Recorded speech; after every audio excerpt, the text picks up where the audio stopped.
Hello বন্ধুরা, আমি আবারও তোমাদের সাথে একটা খুব সুন্দর একটা ভিডিও শেয়ার করব। আর আমার এই ছোট্ট মিনি ব্লগে তোমাদের সবাইকে স্বাগত। তোমরা জানোই কালকে কার্তিক পুজো চলে গেল।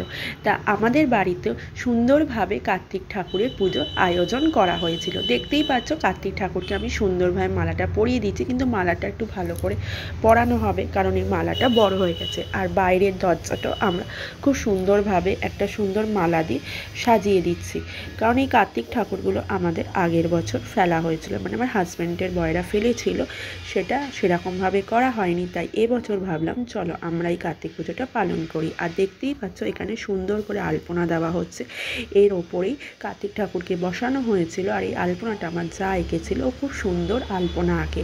আর দেখতেই পাচ্ছ কার্তিক ঠাকুরের সরঞ্জাম আমি নিয়ে এলাম। আর এখানে দেখতে পাচ্ছ কাঁসারের বাসন, কারণ কার্তিক পুজোর সময় যে কোনো পুজোর সময় কাঁসারের বাসন ছাড়া কোনো পুজো হয় না।